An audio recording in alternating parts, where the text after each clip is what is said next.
Greetings, welcome back to Learn Igbo channel. This is Yvonne Banefo, and in this video I'm going to have a conversation with my friend and brother John Mozie, who has just finished a groundbreaking work about story on Biafra. But this is not just any collection of stories in Biafra, it's groundbreaking work, and from a demographic that hasn't really been touched about the war.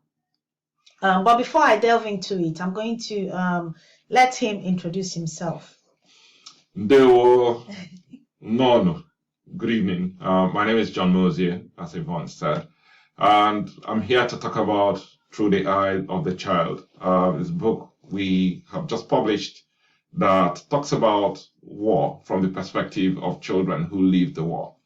And that's the essence of this conversation today. What did children feel? What did they see?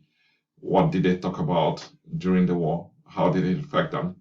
And a couple of friends of mine and I came together and we put together this piece of work. It's an anthology of stories. It's not just ours. There are 25 stories in it.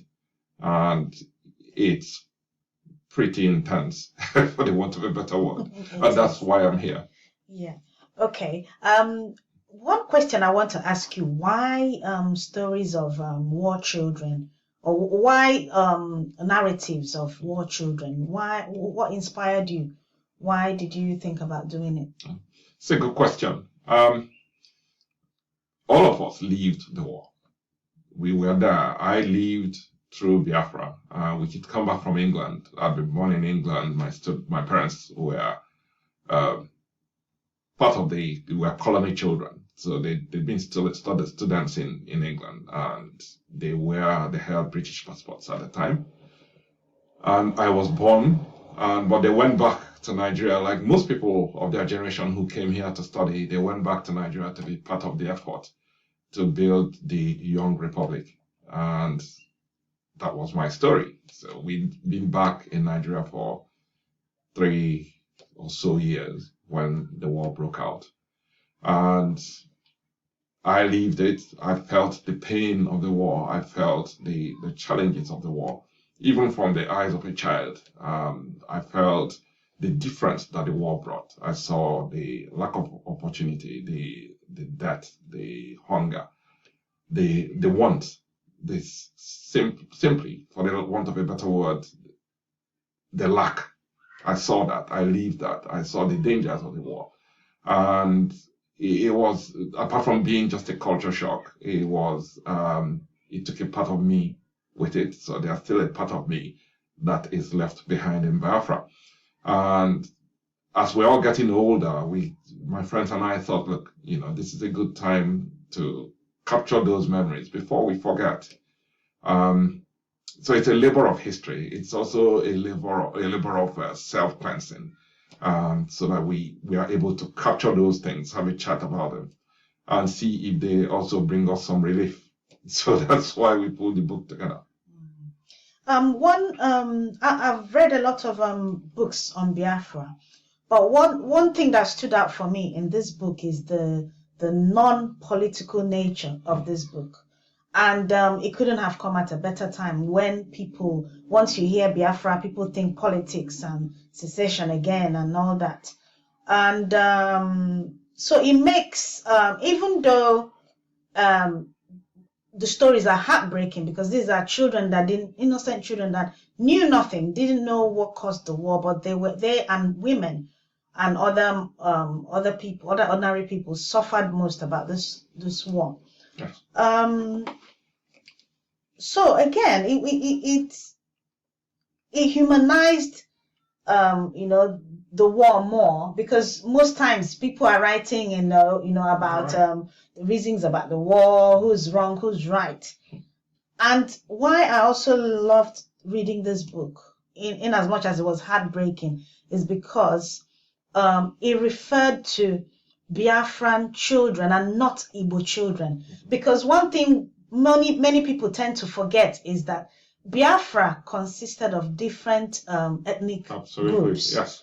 So yes, Igbo was the majority, but there were other groups. Yes. who belong to Biafra. Absolutely. So this is one thing that we need to keep in mind whenever we're thinking of Biafra. Yeah. It wasn't just an Igbo thing. No, it wasn't. It was a South and Eastern tragedy. Yeah? Yes. Okay.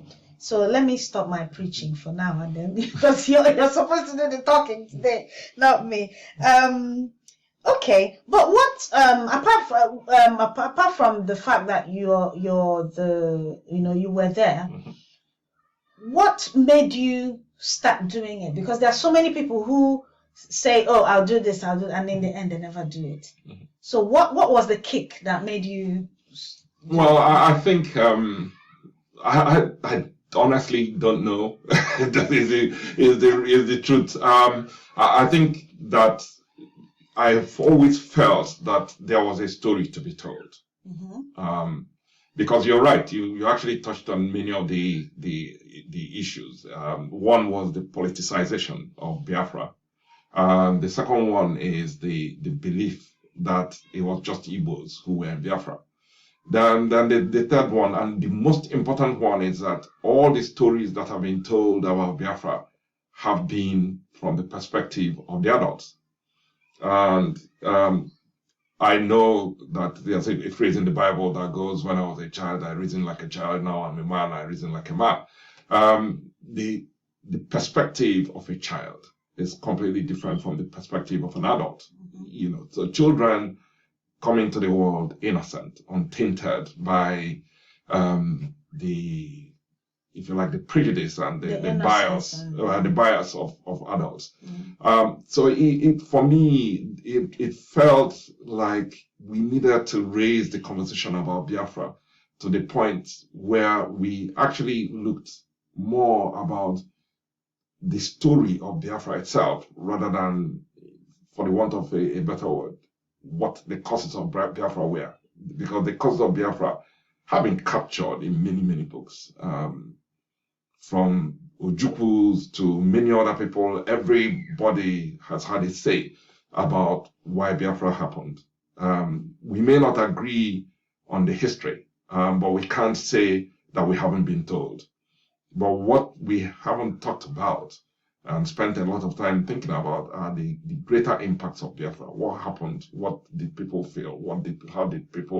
What happened in Biafra? What were the stories of ordinary people, especially people who did not get a chance to vote for war, the people who didn't call for it, whose opinions were not sought, children. What happened to them? The Kwachioka did not happen to adults. It was a major issue in Biafra. I don't believe that I ever saw an adult who had Kwashioka, but I did see children like myself stooping by roadsides with flies all over them, protruded stomachs and little heads, and big hungry eyes. You saw them, you looked at them, they looked back at you. I may not have understood exactly what it meant to have Kwashioka, but I knew Kwashioka. I saw it. I was fortunate enough not to have lived Kwashioka, but I still close my eyes and I see children like me who had big protruding stomachs. And in my quiet moments, I often ask myself, I wonder where they are now. Did they make it? Did they survive the war? Did they make it to the peace? Whatever that peace is. So that's why it was important to capture these memories now. Okay, so how do you think child narratives give us a different perspective of the war? What does it? I know you've touched on it again, but I just wanted to, for people that didn't quite, get what is the one thing or the few things that make child narratives different. Yeah. So I mean, the key ingredient of being a child is innocence. It's such an important piece because a child might be wily, but one thing they are not is intrinsically wicked, and so we come into this world naked, and that naked of everything, including prejudice. So that's what we learn as we go through life. So the beauty of child narrative is that they tell you what they see. So they have a window into the world and they capture things, experiences, and they relay those experiences as they see them. They are not necessarily colored by prejudice. The beauty of this book, if you read it, is there isn't anywhere where a child is telling you, oh, I believe this person did this, or I believe. What they tell you essentially is, I saw, I heard, I felt. I felt threatened by the bombs. I almost picked up a snake. I saw a big snake, a big stick, and I leaned down to pick it up. It raised its head, and somebody grabbed me before it could bite me. That's what they felt. At the time, they saw something lying down on the floor in the dark. They thought it was a stick. It's a stick. Oh, I'll pick it up.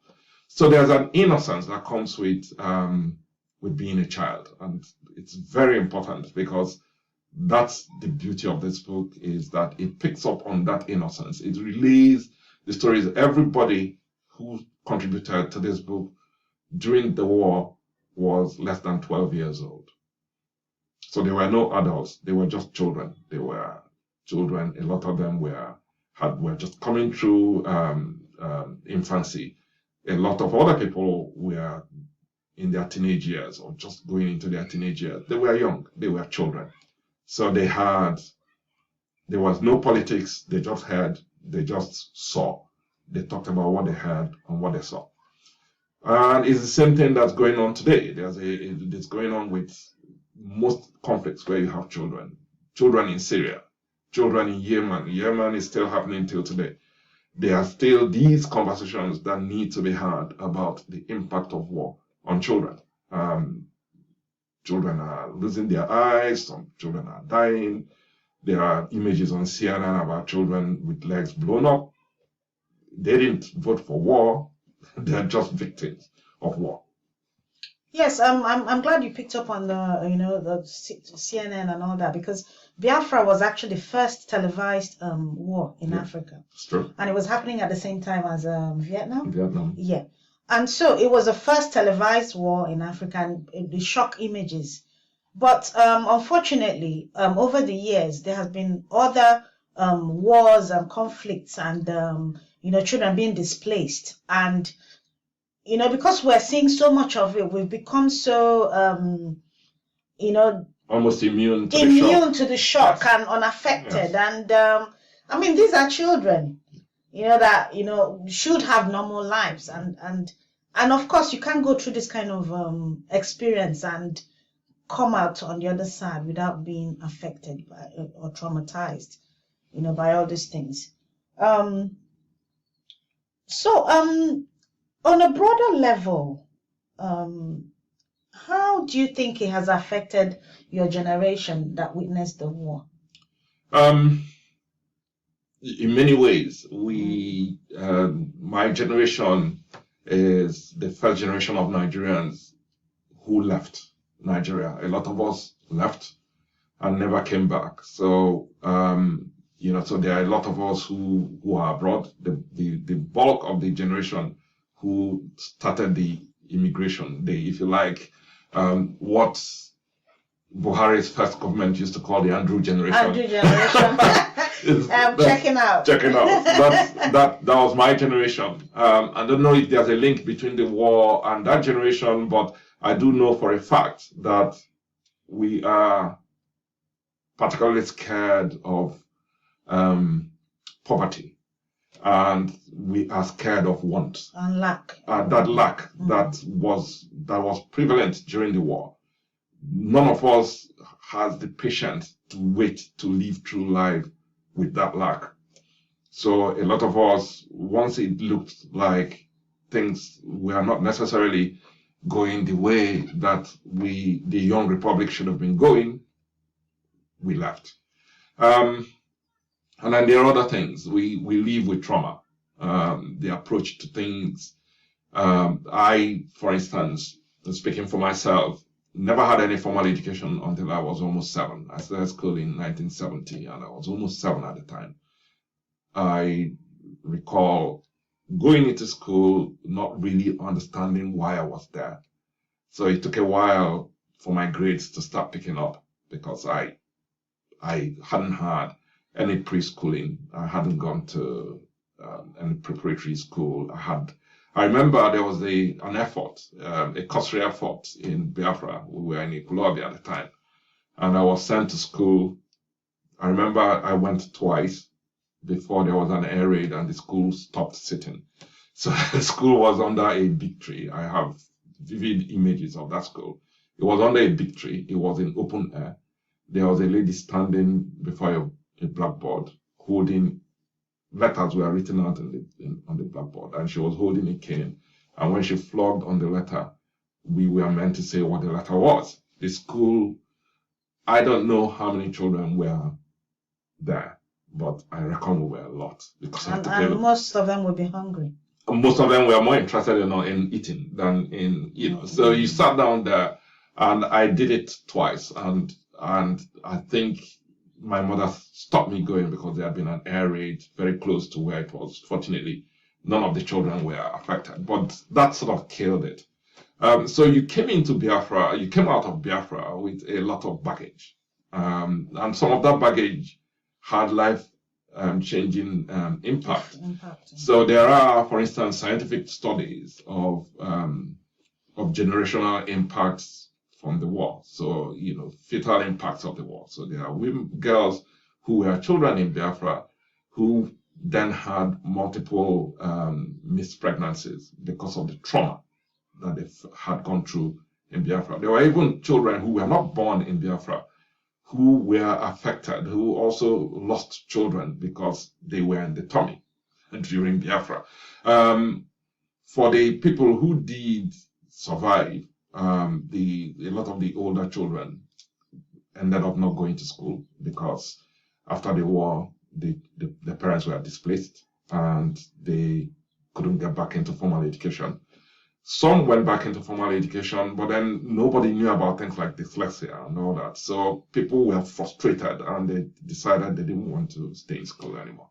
As well as, I would imagine, concentration as well. Concentration. So, and then, there were people who, on the Biafran side, the older children who had gone through war, who had been conscripted into some part of the army or the other, and came out and, they'd been trained to shoot and kill. And then all of a sudden, they were sitting down in classes with what they considered very small children.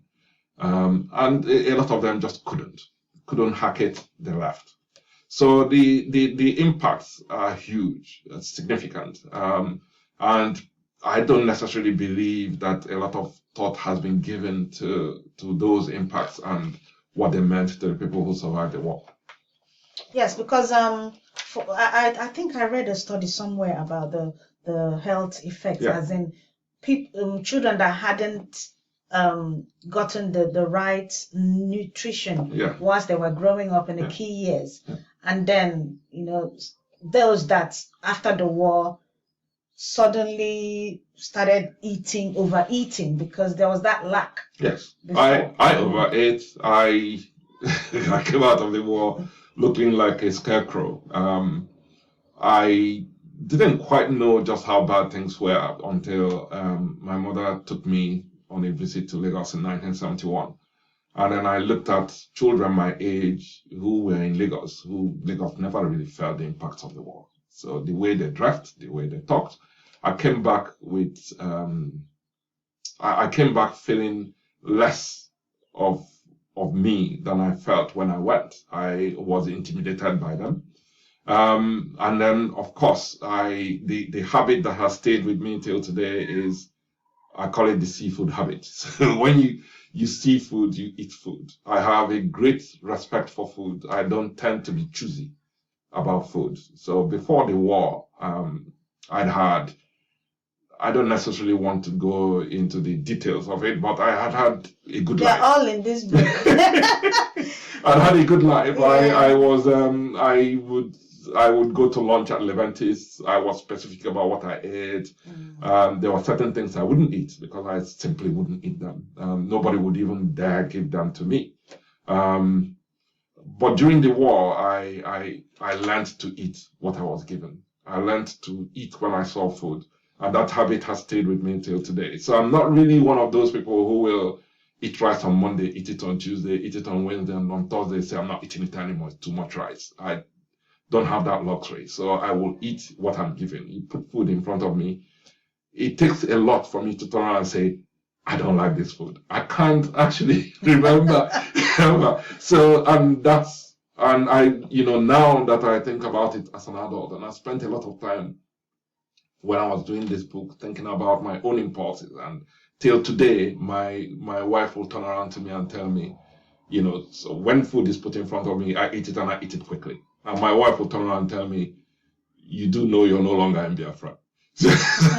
I don't know what that means. I think a part of me stayed in Biafra. Yeah. So, but you look good. You're not overweight. No, not anymore. Because a lot of, you used to be. I used to be massive, so I've had to work on my diet and what I eat. You worked hard. Yeah. Thank you. Yeah, because a lot, again, that was part of it again. A lot of people who were children during the war. Health impact again. Yes. They are obese. Yes. The famous beer belly. Yes. Because someone was saying all these men in Nigeria or Igbo land that have pot bellies, as if pot bellies in fashion. But and she was joking, but at the same time, that they all fall into that bracket of people who were children during the war. Yes, we lacked. So I don't know anybody who had it all. The basic things. I remember that obviously. I mean, we came back from England. I was just under 3 when we came back, and Port Harcourt fell when I was just about 4 years old. That's when we ran out of Port Harcourt. Either 4 or 5. I don't recall now, but very young. So the things I remember before the war were very few. So I recall I had never seen bread until after the war. So it was after the war that I remember eating bread for the first time. But thinking about it now, I don't think that it is possible that I didn't see bread. I must have eaten bread. But then it is the novelty of it. I remember my mother coming back from work and brought jam and marmalade. And then, so I went through a phase where, you couldn't keep me out of bread, because I would soak my soul in bread, jam, and marmalade. At the time, I would put the bread, layer on half a bottle of jam, add on another bottle of marmalade, and eat. And then when I finish, I'll wait for the punishment to come, because my mother will come back from work. I'll look at the bottle and say, don't bother asking who did. I know who it is. So those were, so, and then of course, as we get older, a lot of us, we've lost so many people to heart disease, stroke, diabetes, and all those things, which are pretty much impacts of a generation who lacked. And then tried to catch up with the excesses. Yes. And again, mental health. Oh yeah, because mental health, a taboo in our society, and then people wouldn't necessarily attribute the war to mental health. So, and these things were swept under the carpet. Or they will be attributed to other things. Ndi Ojo or Ndi village people. Ndi village people. So these are all other effects that people don't think about. The social, you have behavioral. So there's just so many, and anger issues. And that's big. No, you're right. I mean, I think so there's a friend of mine, she's a friend of mine and a classmate of mine, we were at university together, and she contributed a story to this book. Her name is Attractor Okahelem Abulu. And speaking to her, she mentioned that till today, she can't sit through a movie because of the strobe lighting. That she can't. So she has gone through life without being able to watch a movie, because the strobe lighting brings back memories The of memories, yeah. bombs landing, Lights flashing, lights yeah. flashing from guns and things like that. Wow. So it takes her to a place that she never quite left. So those are the sort of impacts that that you're seeing. I know a friend of mine, almost 60, but he can't sleep in a dark room. You've got to have the light on, till today. Wow.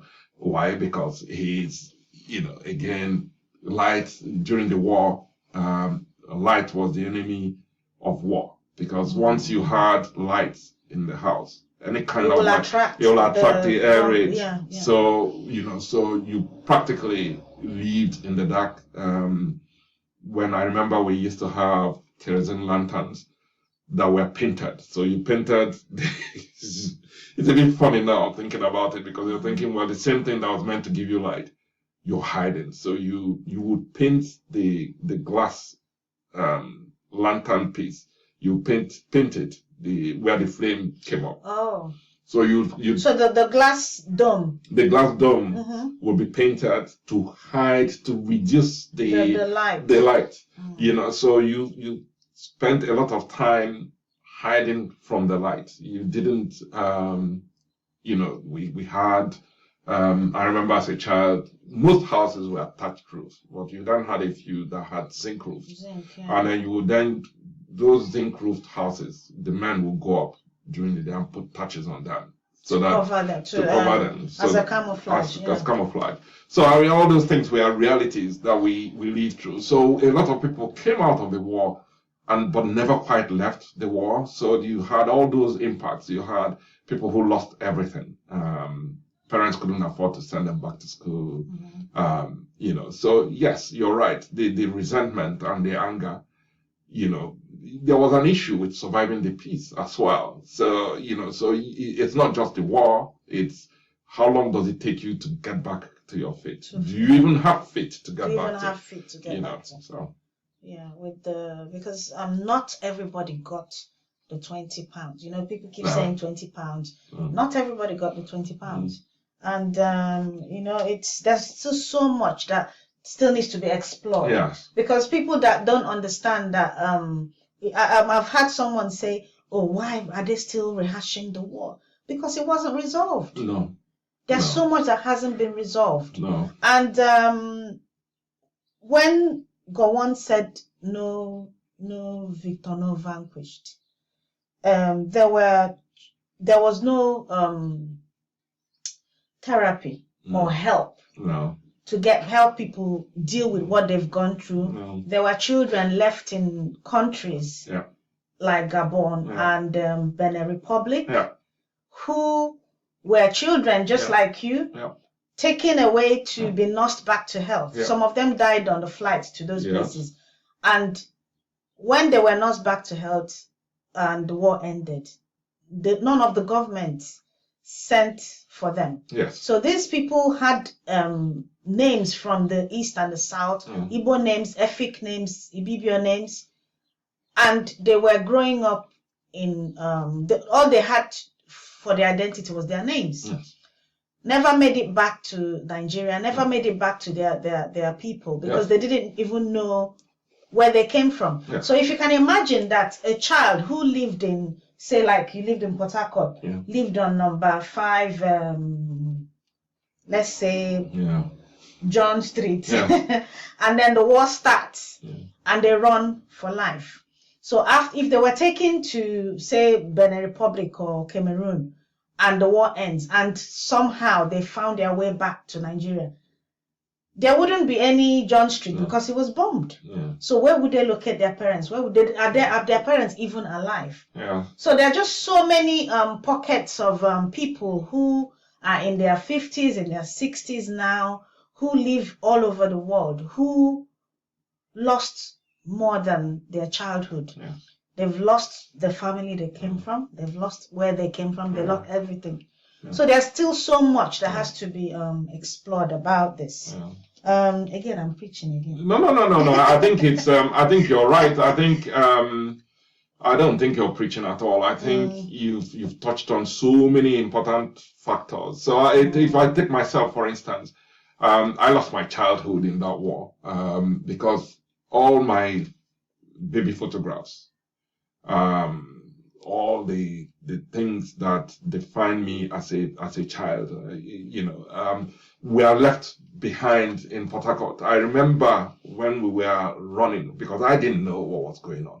I was woken up in the morning, and my mother said to me, as usual, I was woken up. Usually, I'd get woken up, and then I'd go have a shower, have my bath. My mother would run my bath. I'll go do my usual soak, play with my toys, and come out. I was a child. I was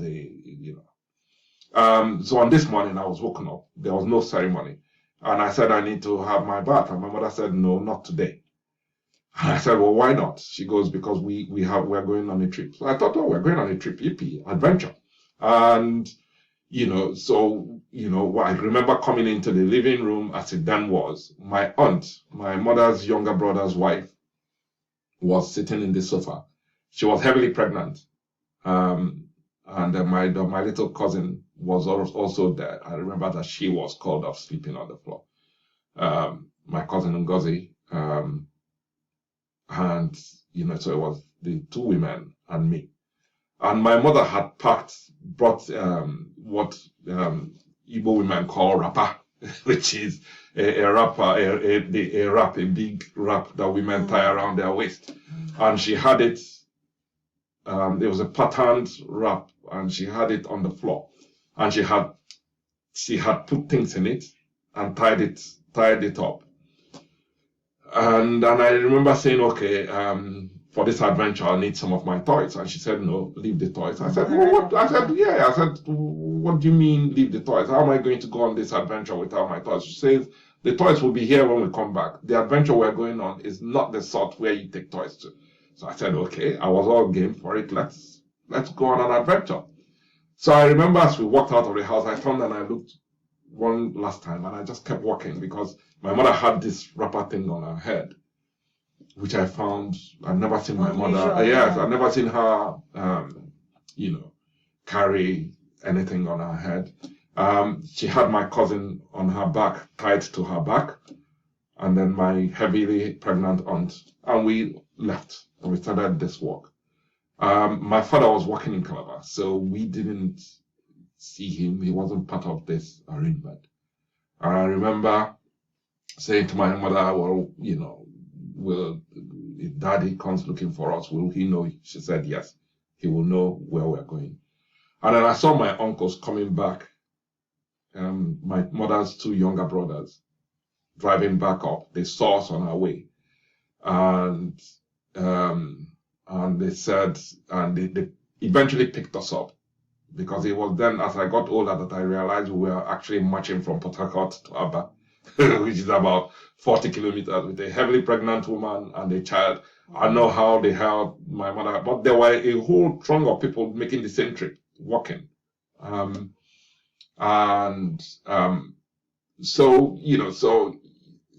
in the things that my mother packed, none of my baby photographs was there.